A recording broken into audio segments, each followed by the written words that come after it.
នៅតាមជនបទស្ងប់ស្ងាត់ខ្យល់ស្រស់អាហារក៏មានគុណភាពធុញទ្រាន់នឹងទីក្រុងនៅស្រែមួយរយៈមកអារម្មណ៍ល្អហើយចាំត្រឡប់ទៅវិញក្រោកមកម៉ោង 4 ម៉ោង 5 ខែកដឹកអញ្ចេះឮភ្លេងការពេញភូមិនៅស្រែភ្ញាក់ពីព្រលឹមគេងពីព្រលប់ចង់ញ៉ាំអីអញ្ចឹងតទៅផ្សារពីព្រលឹមបានសបោហូហៀហើយបន្លែស្រស់ៗដែលអ្នកភូមិក៏យកមកលក់ហើយនិយាយទៅនៅនេះដូចផ្សារកមួនអញ្ចឹងថ្ងៃបន្តិចអស់អីលក់អីវីដេអូមួយនេះបងប្អូនចាំមើលខ្ញុំនឹងរៀបរាប់អំពីជីវិតរស់នៅជនបទរបស់ខ្ញុំពេញមួយថ្ងៃហ្នឹងក្រោកតាំងពីម៉ោង 4 ទៅផ្សារទៅរកមើលត្រីស្រែជាមួយនឹងបន្លែប្លុកផ្សេងទៀតសម្រាប់ត្រៀមលក់បាយថ្ងៃហើយនឹងកាទៀវពេលព្រឹកព្រឹកមិញហ្នឹងទៅផ្សារឃើញត្រីស្រែច្រើនណាស់ហើយជាមន់ក៏ច្រើនដែរដល់ពេលអញ្ចឹងនឹកឃើញដល់អំបោបាញ់កាញ់ចាំកាលមកដល់ផ្ទះវិញចាប់ផ្ដើមធ្វើភ្លាមហ្មងអំបោបាញ់កាញ់ត្រីងាយស្រួលធ្វើដូចតែយើងធ្វើអំបោធម្មតាដែរទេខុសថាអំបោធម្មតាយើងដាំអំបោហើយនៅធ្វើម្ហូបពីលើនឹងទៀតអំបោបាញ់កាញ់ត្រីនេះវិញយើងច្បល់គ្រឿងចូលគ្នាតែម្ដងហ្នឹងដាំទឹកស្ងោរត្រីនៅទឹកពុះសិនទៅហើយបើថាមានលពុះមានអីយើងគៀចេញឲ្យស្អាតមកវាកាត់ក្លិនឆ្អាបឲ្យអស់ចំណុចក្លឹមរបស់អ្នកលក់អំបោបងប្អូននឹងអីអត់ខ្ទឹមបំពងគឺគេលួចជាមួយនឹងខ្ញីចាំថាអំបោនៅតាមភូមិមានក្លិនប្លែកខុសពីទីក្រុងយើងក៏ច្រាំងខ្ទឹមខ្ញីចូលគ្នាឲ្យម៉ត់ហើយយកទៅបំពងឲ្យស្រួយចេះណាបងប្អូនទុកមកលើទៅយើងក៏យកផ្កាក្រៀមជាមួយនឹងយឺហឺហ្នឹងមកម្លិញវាឲ្យឈ្ងុយក្នុងហ្នឹងក៏ដាក់ខ្ទឹមសជាមួយនឹងគល់ខ្ទឹមចូលដែរហើយអង្ករហ្នឹងម្លិញវាឲ្យឡើងស្ងួតតិចមកអត់ថាធ្វើអំបោបាញ់កាញ់អីចឹងទៅចិត្តថាប្រភេទអំបោពងបកួយ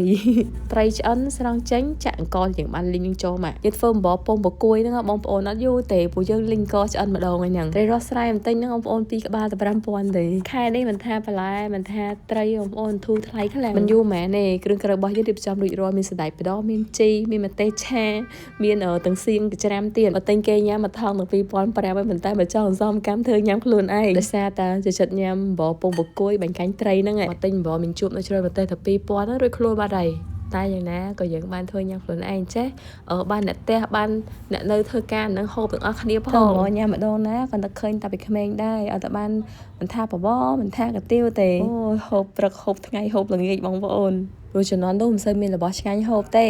តែបានមកហូបធំអញ្ចឹងដឹងតែហូបពេញមួយថ្ងៃហើយថ្ងៃបន្តិចក៏ដល់មកបប៉ាវភ្ញាក់ហើយអញ្ចឹងក៏រៀបចំការងារបប៉ាវពីគ្រូឲ្យបងប្អូនតែខ្ញុំមកបរៀនឲ្យចេះការងារទាំងអស់សូម្បីតែបោកខោអាវឲ្យបប៉ារៀនបោកខ្លួនឯងដែរខោអាវកូនតូចយើងបោកផ្សេងពីខោអាវមនុស្សធំយើងមានសាប៊ូហើយនឹងបោកផ្សេងគ្នាទៅកុំឲ្យឆ្លងមេរោគហើយប្រើប្រាស់តែសាប៊ូខ្មែរយើងទេសាប៊ូក្លិនផលិតផលរបស់ខ្មែរយើងមួយហ្នឹងមានច្រើនណាស់សាប៊ូបោកខោអាវសាប៊ូលាងចានសាប៊ូកក់សក់មនុស្សធំកូនក្មេងមកសពគ្រប់ម៉ាករបស់ក្លិនខ្ញុំប្រើទាំងអស់ទៅប្រើល្អដោយសាប៊ូបោកខោអាវក្លិននេះអត់កាត់ដៃទេមានឡើង3ក្លិនបោកជ្រះល្អសាច់កណាត់តុនហើយក្លិនក៏អូបជាប់ក្អូបបែបថាស្រាលប្រហើរអត់ឈួលច្រមុះឲ្យព្រោះខ្ញុំអាឡែស៊ីជាមួយក្លិនខ្លាំងបងប្អូនយើងបោកខោអាវនឹងដៃច្រើនប៉ុណ្ណាក៏មានកាត់ស្បែកយើងដែរបងប្អូនសាប៊ូក្លិនរូបមន្តរបស់គេគឺមកពីប្រទេសកូរ៉េសុវត្ថិភាពក្នុងការប្រើប្រាស់សម្រាប់កូនតូច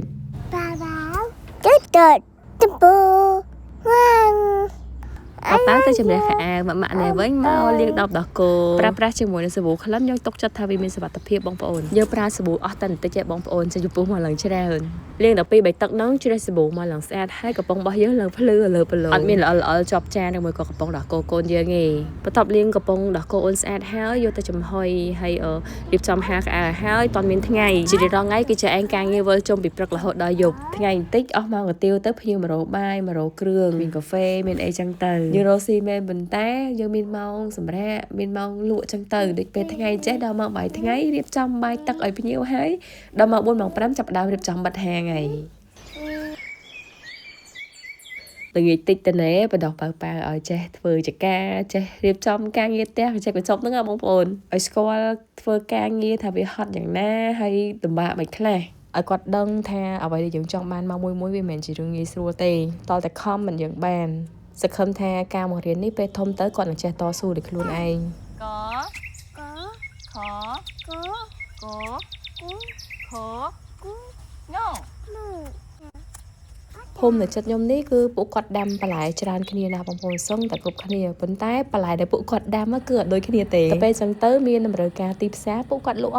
ត់មានចាលសល់ពេញចការទេបងប្អូននេះបន្ទាប់ពីយើងបេះបន្លែបេះផ្កាស្ពៃនឹងបាន2គីឡូជាងហើយយើងក៏ត្រឡប់មកផ្ទះមានទឹកស្អាតបាននាំប៉ាដើរផ្សារម្ដងប្លុករបស់យើងថ្ងៃនេះក៏ដល់ទីបញ្ចប់ដែរអរគុណច្រើនបងប្អូនជួបគ្នាវីដេអូក្រោយជម្រាបលា